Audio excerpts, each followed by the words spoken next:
도시화되고 핵가족화되면서 장례는 집에서 치를 수 없기 때문에 새로운 문화들을 만들기도 했지만 잃어버린 과거의 문화들도 있습니다. 바로 죽음의 문화입니다. 죽음을 떠올리는 것은 불행하고 우울한 것이 아닙니다. 어떻게 살아야 될지 배울 수 있는 나침반을 갖는 것이란 걸 잊지 않으셨으면 좋겠습니다.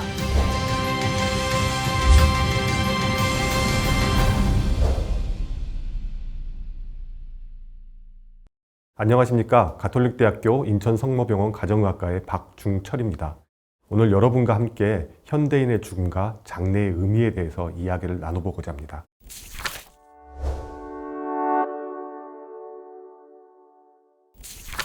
우리 사회는 지난 반세기 동안 많은 변화를 겪었는데요. 그 중에서 유교식 전통사회에서 문명화된 현대사회로 넘어온 것이 아마 갈목할 만한 변화라고 생각합니다. 그 가운데 우리는 새로운 문화들을 만들기도 했지만 잃어버린 과거의 문화들도 있습니다. 그 중에 가장 대표적인 것이 바로 죽음의 문화입니다. 오늘날 현대인들이 어떻게 죽어가고 어떤 문화 속에 살아가며 그리고 어떻게 삶을 마무리하는지 오늘 여러분과 함께 나눠볼 건데요. 그 중에 과연 우리가 무엇을 복원하고 되찾아야 할지도 함께 생각해 볼 수 있는 시간이 되었으면 합니다. 과거 우리는 유교식 전통 상례를 따랐습니다. 그 중에서 임종이라는 것은 사람이 죽는다는 의미가 아니라요. 사실은 부모의 죽음을 자녀들이 곁에서 지켜보는 것을 말합니다. 그래서 임종은 지킨다는 말을 합니다. 약속을 지키듯이. 자녀들이 부모의 임종을 지키지 못하면 그건 하나의 커다란 불효라고 생각을 했습니다. 그 외에도 고종명 5가지 복 중에 하나인데요. 이 고종명에 대해서 가장 중요한 것이 바로 집에서 자녀들이 나를 지켜보는 가운데 눈을 감는 것입니다. 이 고종명에 반대되는 말이 바로 객사인데요. 객사라는 것은 집이 아닌 집 밖에서 자녀들이 나를 지켜주지 않은 상태에서 홀로 외롭게 죽는 것을 말합니다. 이 객사를 비참한 비극적인 것으로 바라보는 이유는 영혼이, 죽은 영혼이 자기 집을 찾아올 수 없어서 자녀들이 차린 제사를 받지 못한다는 의미입니다.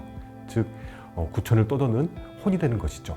그래서 사실은 부모의 죽은 이후에 평안을 위해서는 반드시 집에서 임종을 지키는 것이 굉장히 중요했습니다. 우리의 유교식 전통 상례를 좀 더 자세히 알아볼 텐데요.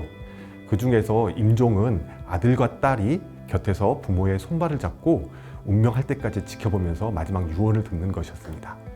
유언을 듣는 가정 중에서는 부모가 기력이 있으면 과거의 추억들을 얘기하기도 하고요. 자녀들 역시 부모에게 감사함을 전하는 시간이기도 했습니다. 그리고 마지막으로 숨을 거두면 햇솜을 코와 입에 대어서 숨을 쉬는지 쉬지 않는지를 확인하고요. 더 이상 솜이 움직이지 않으면 부모가 떠나셨구나 라고 생각하면서 자녀들이 그 옆에서 고글하면서 우는 하나의 행위가 있었습니다. 이 전체적인 행위는 가족들이 모여서 이 슬픔을 함께 나누는 것이기도 하지만 마지막 떠나는 과정을 좋은 추억으로 만드는 하나의 치유의 과정이기도 했습니다. 그러나 이제는 더 이상 이런 집에서의 임종을 하지는 않습니다. 여러분들 잘 알고 계시는 응답하라 시리즈 드라마 아시나요? 1988년과 1997년 이 두 가지를 비교해 보면요. 이 둘 다에서 이렇게 장례가 나옵니다. 응답하라 1988에서는 시골로 자녀들이, 도시에 있던 자녀들이 모여들어서 마을 사람들과 함께 장례를 치르는 모습이 나옵니다. 말 그대로 상갓집인 것이죠. 그러나 응답하라 1997에서는 장례식장으로 사람들이 와서 이렇게 조문을 하고 문상을 합니다. 그 가운데 친한 사람 몇 명만이 남아서 마지막까지 식사나 술을 마시면서 고인을 추억하게 되죠. 과거에 비해서 간략해지기도 했지만 굉장히 외롭고 초라해 보이기도 합니다. 이런 변화가 생긴 가장 커다란 이유는 우리 사회의 거주 문화의 변화가 있습니다. 과거 50년 전만 해도 마을이 남아 있었죠. 그래서 장례라는 것은 마을에서 마을 사람들과 함께 공동체가 치르는 하나의 과정이었습니다. 하지만 오늘날 도시화된 현대사회에서는 더 이상 집에서 장례를 치르지 않습니다. 밀집해 있는 주거 환경에서는 애도를 하기도 쉽지 않고 특히 이제 마당이 없기 때문에 마을 사람들이 모여서 같이 장례를 치르지도 않습니다. 여러분이 보고 계시는 그래프는 우리나라의 도시화율을 나타내는 그래프입니다. 70년대를 거쳐 80년대와 90년대에 급격하게 도시가 증가하는 것을 볼 수 있습니다. 그 말은 뭐냐면 마을이 사라지고 있다는 얘기죠. 더 이상 마당이 있는 집은 존재하지 않습니다. 아파트와 같은 초밀집화된 주거 환경에서 사람들은 살아가게 되고요. 이웃에 누가 사는지, 마을에 무슨 일이 있는지 알 수 없습니다. 그건 다시 말하면 더 이상 집에서 장례를 치를 수도 없다는 얘기겠죠.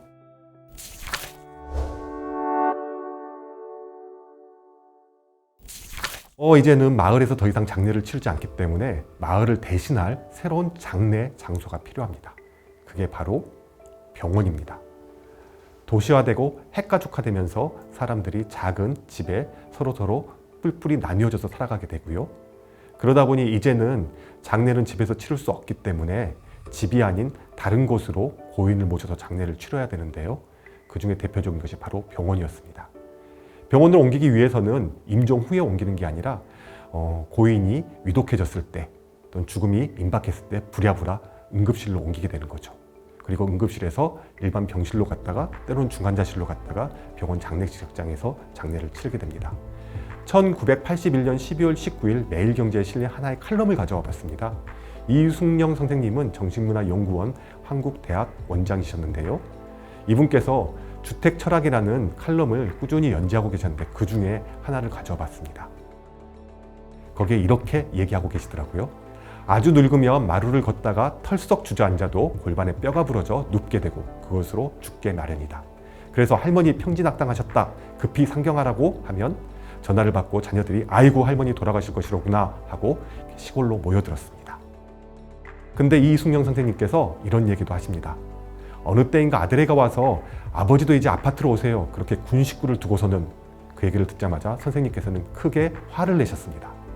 왜 화를 내셨냐면 옛날에는 부모가 병원에서 중태에 빠지면 집으로 모셔다가 객사하지 않도록 집에서 임종을 지켰는데 요즘은 아파트에서 부모의 병이 중하면 오히려 집이 아닌 병원 응급실로 데려가서 숨을 거두게 하고 냉장고인지 시체실인지 그곳에 넣었다가 옆에 연결식장으로 거쳐서 묘지로 보내는 것이 아니냐.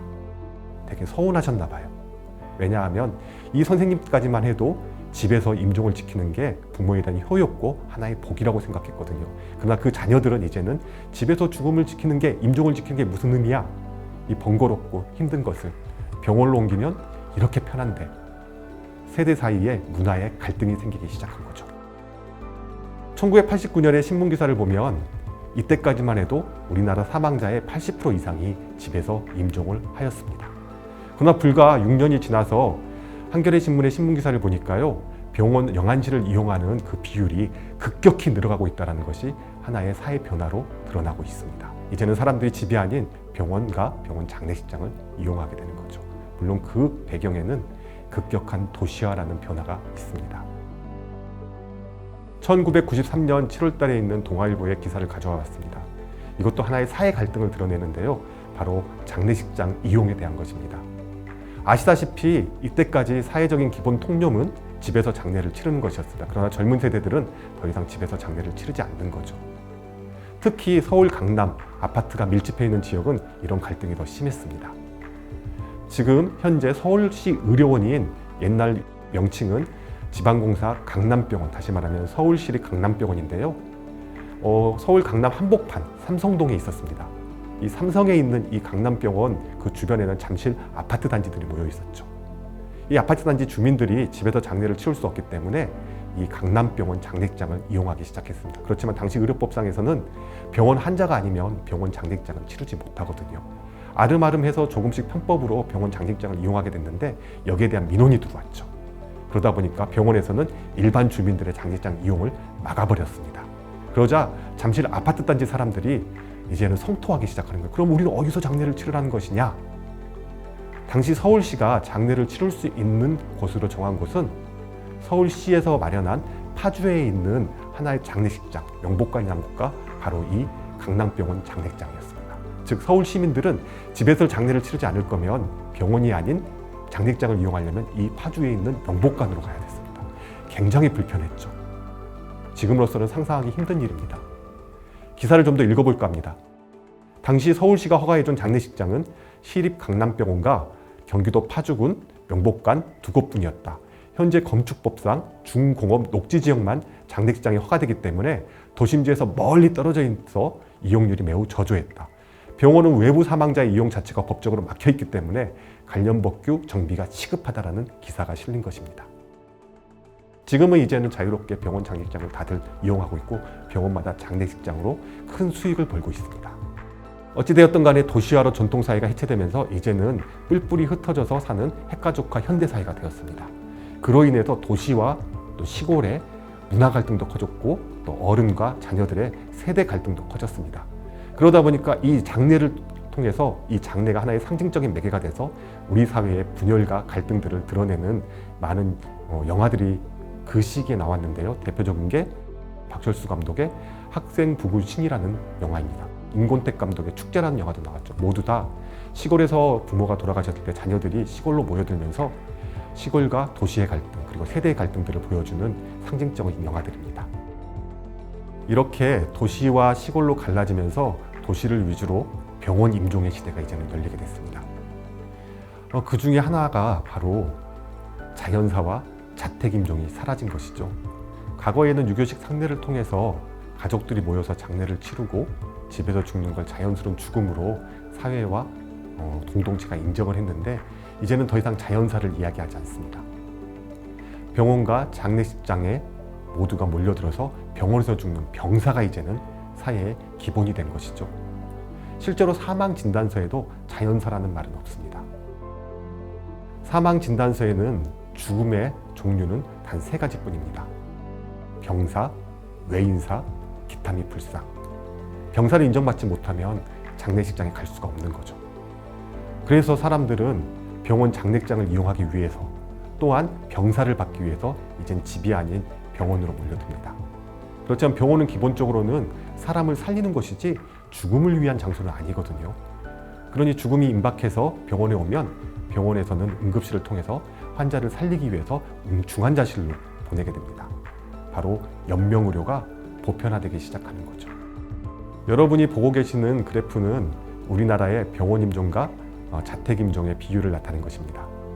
1980년대 초만 하더라도 국민의 대부분들은 주택에서 자신의 집에서 임종을 맞이했습니다. 국민 10명 중에 8명 이상이 집에서 죽음을 맞이했지만 시간이 지날수록 급격히 그 비율은 줄어들어서 2017년에는 전 국민의 15% 안팎만 집에서 죽음을 맞습니다. 반면에 병원 임종은 급격히 늘어나기 시작합니다. 그래서 1980년대 초에서는 8% 정도밖에 되지 않던 병원 임종이 2017년에는 75%를 넘어서 76%까지 증가하게 됩니다. 이제는 어찌되었든 간에 대한민국 사람들은 병원에서 태어나서 병원에서 죽는다고 생각하는 게 맞을 것 같습니다. 그러면서 장례 문화도 이제는 급격히 바뀌기 시작합니다. 과거 전통 사회에서는 고인의 집에 모여서 문상하고 조문을 하던 것이 이제는 장례식장으로 가게 됩니다. 그러다 보니까 병원에서는 몰려드는 고인들, 즉 장례를 치르기 위해서 장례식장을 크고 화려하게 증축하기 시작합니다. 큰 수익이 되는 거죠. 심지어는 이 조문을 편리하게 하기 위해서 조의금을 자동 출납기 또는 입금기로 해서 받기도 하고요. 심지어는 온라인 SNS를 통해서 보내기도 합니다.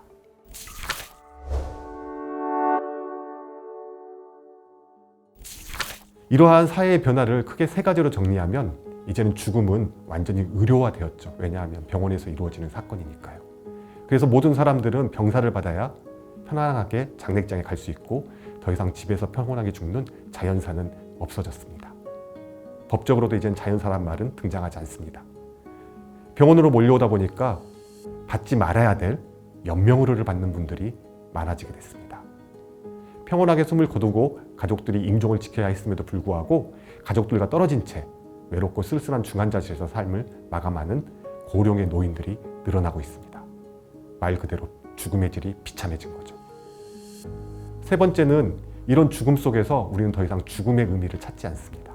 과거사에선 삶과 죽음의 의미는 사람이 살아가면서 반드시 깨우쳐야 될 삶의 하나의 지혜였고 그런 지혜를 전수하는 어른의 위치는 공동체에서 매우 중요했습니다. 모든 공동체의 의례와 중요한 행사에는 어른의 자리가 존재했죠.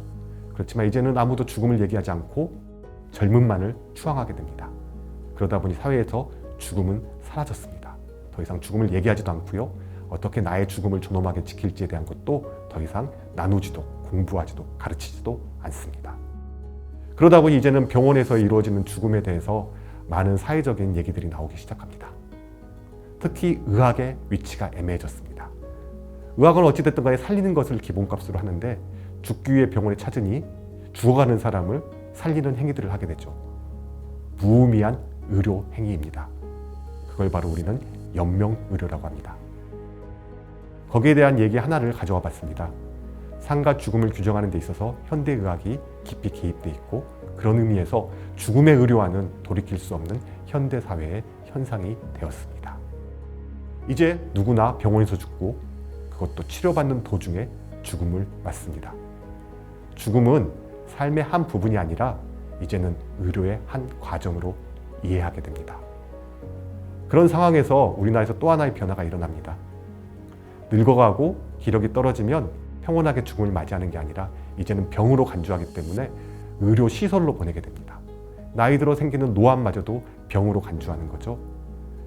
그래서 2006년에는 전국에 898개밖에 되지 않는 노인 요양시설이, 의료시설이 2000년대에 들어서는 6,000개 가까이 증가하게 됩니다. 대부분의 삶의 마무리는 이제는 집이 아닌 노인 의료시설이 된 것입니다.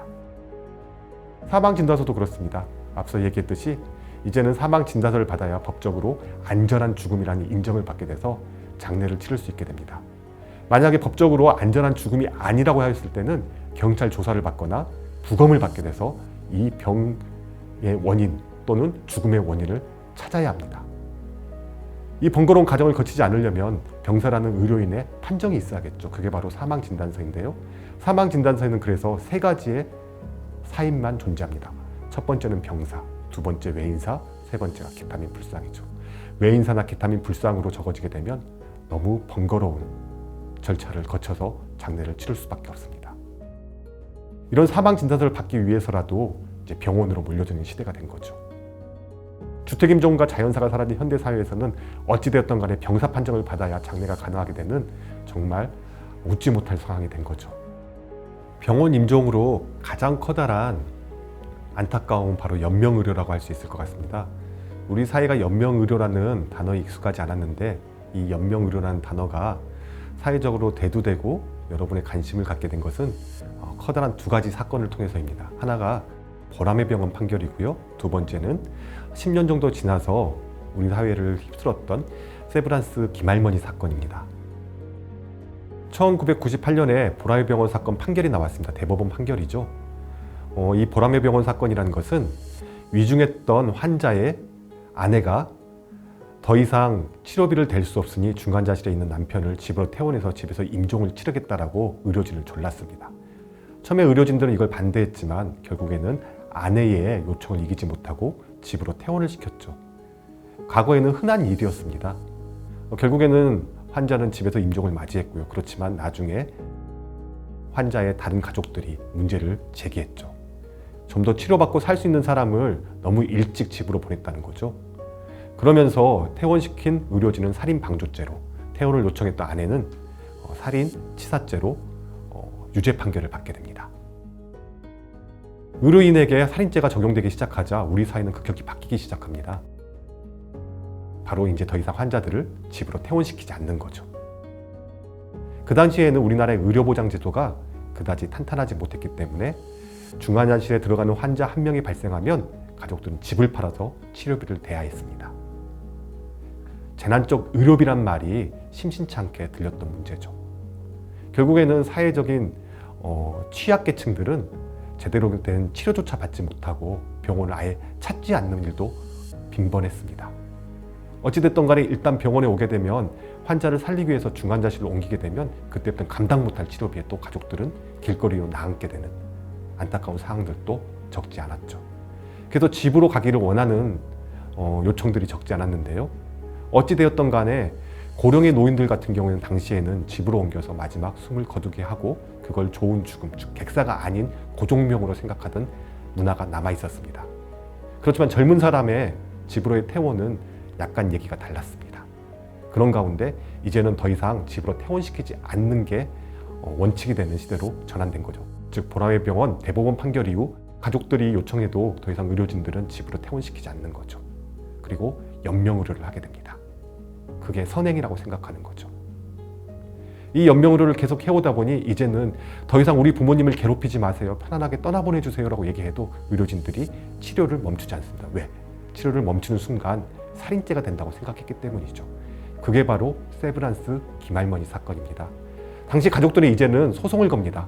우리 어머님은 더 이상 회생 가능성이 없으니 제발 연명으로 하지 말아주세요. 인공호흡기 제거해주세요. 오랜 법정 다툼 끝에 대법원이 판결을 내립니다.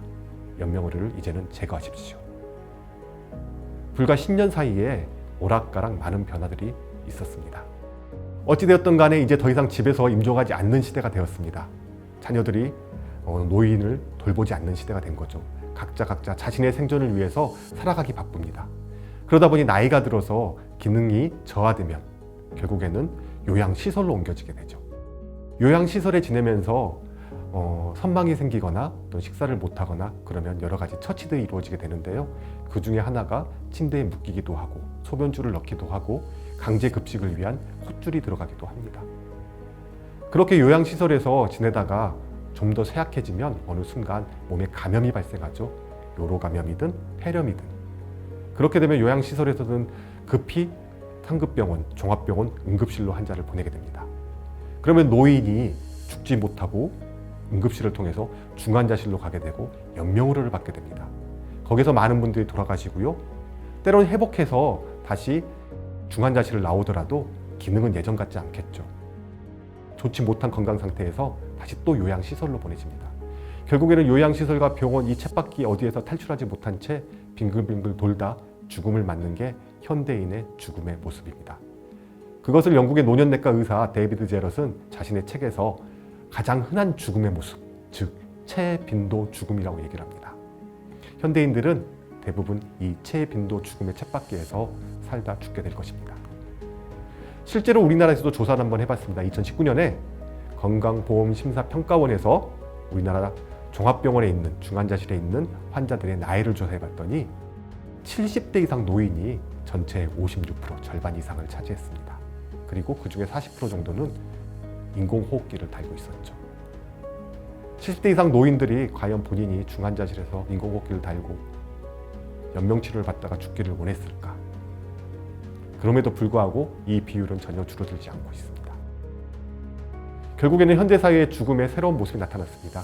집에서 죽지 못하고 병원으로 모여드는 순간 어느 순간 강제급식 또는 소변줄 또는 혈관을 통해서 정맥영양 때로는 중환자실에서 인공호흡기를 문 채 연명의료를 받다가 죽는 게 우리의 모습이 되었고 이것을 저는 한마디로 비참한 죽음의 질이라고 얘기하고 싶습니다. 그런 가운데 이제는 죽어가는 모습, 우리의 죽음의 상황을 떠올리는 건 너무 마음이 답답하고 답이 없는 것 같습니다. 그러니 아예 그냥 죽음을 더 이상 얘기하지 않습니다. 그것을 죽음의 범속화라고 얘기합니다. 즉 관심이 없다는 것이죠. 죽음의 범속화를 좀 더 알아보면 다른 사람의 죽음을 내가 어떻게 받아들이고 어떻게 위로하고 어떻게 대응할지 아예 모르는 것입니다. 주변에 누군가가 암에 걸렸다 또는 죽는다는 얘기를 들었을 때 여러분은 어떻게 반응하십니까? 무슨 말을 해야 될지 모르겠죠. 두렵죠. 그러니 피하고 싶습니다. 여러분 부모님의 죽음에 대해서는 여러분들 마음의 준비를 하고 계신가요? 생각하기도 싫죠. 그러니 떠올리지 않습니다. 그러다 보면 갑작스럽게 문제가 발생했을 때 여러분이 찾는 곳은 안타깝게도 병원이 됩니다. 모든 죽음의 문제를 병원과 의료인에게 떠넘겨버리는 거죠. 병원과 의료인 역시 현대인 중에 한 명입니다. 죽음에 대해서 잘 알고 있을까요? 아니요. 그들은 죽음에 대해서 배워본 적도 없고 잘 모릅니다. 죽지 않게 만드는 게 그들의 사명이죠. 그러다 보니 죽음의 의료와 연명의료는 더욱더 심해지게 됩니다. 결국 우리가 죽음에 대해서 관심을 갖지 않고 무관심할수록 죽음은 사물화되고요. 즉 인간적인 사건이 되지 않습니다.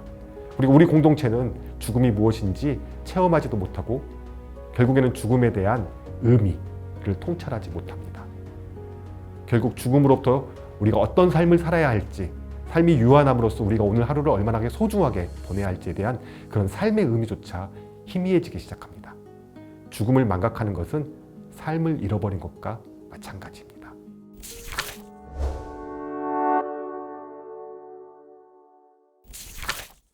우리가 죽음을 생각하지 않을수록 우리는 마치 우리가 죽지 않는 사람인 것 양 착각하게 됩니다. 그래서 어떻게든 더 큰 성공, 더 화려한 생존을 위해서 집착하고 질주하게 되죠. 그럴수록 죽음은 점점 우리로부터 멀어지고 우리가 잃어버린 건 존엄하고 아름답게 삶을 완성하고 떠나가는 죽음의 문화를 잃어버리게 됩니다. 그리고 우리의 죽어가는 모습은 비참합니다. 우리의 죽음 의지는 형편없습니다. 어떻게 하면 인생을 아름답고 품위 있게 마무리할 수 있을까요? 저절로 될 거라고 생각하시면 큰 오산입니다. 결국 우리는 뿔뿔이 흩어져 살면서 나 혼자 살아남는 것도 쉽지 않기 때문에 죽음의 문제 역시 우리 스스로 떠안아야 되는 하나의 문제가 되었습니다. 어떻게 해야 될지 모르니 결국에는 망각하고 잊어버리고 살아가게 되죠. 그럴수록 내가 죽는다는 생각을 하는 것은 더더욱 두렵기 때문에 나는 영원히 살 거야, 영원히 젊을 거야에 대해 집착하게 됩니다. 그걸 우리는 생애 절대화라고 얘기하죠. 그 반대편에는 늙어가는 것, 죽는 것에 대한 부정이 존재합니다. 결국 내가 늙고 죽어간다는 느낌은 삶을 실패한다는 느낌으로 다가오게 되고 다시 인생을 살아볼 거야, 다시 기회가 있어라는 것을 믿지 못하게 됩니다. 그만큼 우리 사회의 자살률도 높아지게 되죠. 화려한 삶을, 화려한 경제적 성장을 이룬 대한민국이지만 안타깝게도 OECD 국가에 비해서 압도적인 자살률이 높습니다. 우리는 17년 이상 OECD 자살률 1위를 기록하고 있고요. 유럽의 나라들과 또는 일본까지도 자살률이 꾸준히 줄어가고 있지만 우리는 자살률이 내려올 생각을 하지 않고 있습니다. 그 근본적인 이유는 우리가 어떻게 죽고 살아야 될지에 대한 사회적 통찰이 부족하기 때문이죠. 앞서 말했듯 우리나라는 자살률 1위 국가이기도 하지만 고독사도 압도적으로 높습니다. 그 이면에는 병원 임종도 높고요. 사망률은 최하위입니다. 이 말은 무슨 말일까요? 평안하게 죽게 놔두지 않고 마지막까지 연명의료를 받는다는 뜻입니다. 적게 죽는다는 의미죠. 그 적게 죽는다는 것이 우리가 건강하게 장수한다는 걸 의미하지 않습니다, 여러분. 바로 병원으로 가기 때문에 마지막까지 질질 끈다는 의미입니다. 지그먼트 바우만이라는 폴란드 사회학자는 그런 현대사회의 문제를 이렇게 얘기합니다. 우리는 각자 존재하고 나는 홀로 소멸한다. 우리가 공동체 사회에서 개별화된 현대사회로 넘어오면서 이제는 죽음마저도 혼자만의 사건이 되고 말았습니다. 자, 여러분. 우리는 이제 어떻게 죽어야 될까요? 우리 사회는 뿔뿔이 흩어져 사는 개별화 사회가 되었고 죽음을 어떻게 맞이해야 될지 과거 공동체가 함께 담당했던 일을 홀로 맞이해야 하다 보니까 결국에는 우리는 병원을 찾게 됩니다. 죽음은 이제 의료화되었습니다. 그리고 죽고 난 이후에 장례는 하나의 산업이 되었습니다. 과거의 고인을 추억하고 가족들이 함께 모여 치유를 나누던 그러한 문화는 사라지고 이제는 형식상 마치 비즈니스처럼 장례를 찾고 문상하고 조문하게 됩니다.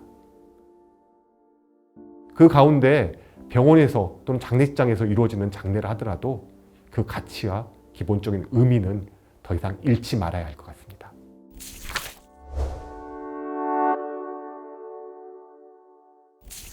장례라는 것은 집단성과 일상성과 반복성이라는 특징을 갖고 있습니다. 그 의례는 공동체가 함께하는 것이죠. 그래서 이웃과 이웃의 연대를 지켜주는 의미를 가지고 있습니다. 그리고 그 의례는 우리 일상 속에 함께합니다. 하나의 문화로 자리 잡는 거죠. 고인을 수모하고 서로 위로하고 49제 그리고 1년마다 제사를 올리고 또는 명절 때 함께 모여서 제사하는 것, 산소를 찾고 성묘하는 것. 우리의 삶에는 늘 의례가 함께하고 있습니다. 우리의 문화고 우리의 정신을 깨우쳐주는 하나의 행위인 것이죠. 그리고 이것은 매번 반복합니다. 그러면서 사회를 지키는 하나의 상식과 질서로서 자리 잡게 되는 거죠. 이제 우리는 죽음의 문화를 잃어버렸습니다. 우리는 무엇을 다시 회복해야 될까요? 앞서 말했듯 우리가 죽음을 잃어버린 순간 우리의 삶도 무너지게 되었습니다. 대한민국은 더 이상 행복하다고 얘기하는 사람이 많지 않습니다. 사회는 더욱더 각박해져 가죠. 결국 우리는 장례라는 하나의 의례를 통해서 우리의 문화를 다시 회복할 수 있는 기회를 찾아야 할 것 같습니다. 죽음은 우리가 어떻게 살아야 할지 그 방향을 가리키는 하나의 나침반이 됩니다. 죽는다는 유한성은 우리가 오늘 하루를 얼마나 소중하게 보내야 될지 깨우치는 중요한 지혜가 됩니다. 장례가 단순한 행사가 아닌 우리의 삶을 깨워주는 문화가 되었으면 하는 바람입니다. 메멘토 모리라는 말을 아십니까? 죽음을 기억하라는 뜻입니다. 모리와 함께한 화요일에 등장하는 모리 교수는 루게릭병이 진단되면서 자신이 시한부 인생을 살게 된다는 판정을 받습니다. 그 순간 교수직을 그만두고 집에서 자신의 죽음을 준비합니다. 죽음을 준비하면서 자신의 삶을 완성시키는 작업에 착수합니다. 그 말은 뭐냐면요, 일생 동안 본인이 중요하게 생각했던 삶의 가치들을 하나하나 글로 정리합니다. 글을 쓸 수 없게 되자 그의 제자 미치가 매주 화요일 그를 찾아와서 그와 대화를 나누면서 그의 지혜를 받아 적습니다.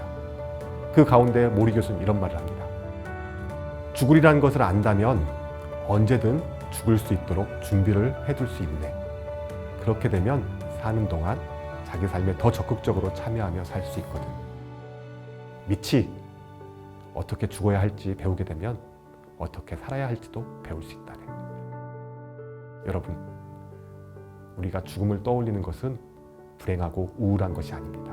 우리가 어떻게 살아야 될지 배울 수 있는 나침반을 갖는 것이란 걸 잊지 않으셨으면 좋겠습니다. 감사합니다.